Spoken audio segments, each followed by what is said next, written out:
What would you do to improve the school system in Chicago?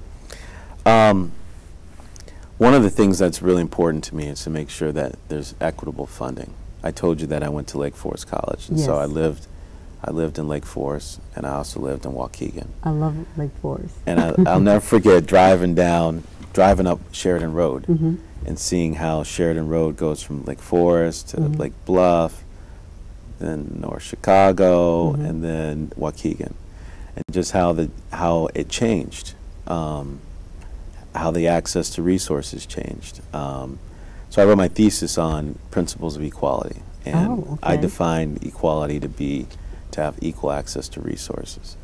And so I really apply that to our school systems, and I don't believe funding schools based on where you lives up to the test or the principle of equitable or free or equal access. And so what I'd like to see done is to have the property tax base shift over to the income tax base to fund schools, to promote the idea that it doesn't matter where you live, you can still get equal access to the resource, and probably the most important resource, which is a public education. Okay. So how would you combat crime? Crime? Yes.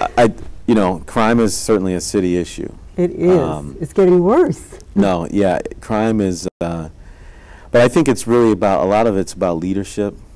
And as I've said to other families, that government has a role.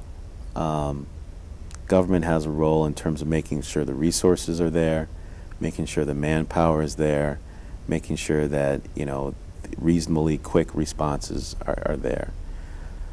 But families also have a role.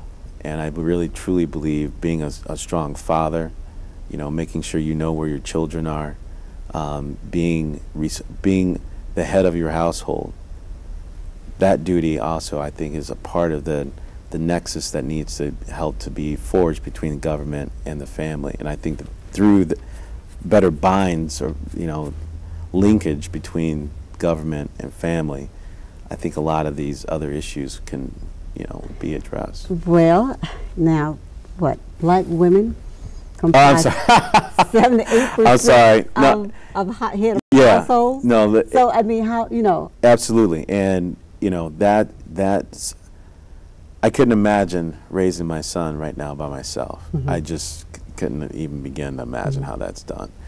And so much respect to any parent that raises a child by themselves. That's phenomenal. Yes. But I really believe that in those situations, it is the village piece, where it's your cousin, your grandma, you know, that comes in.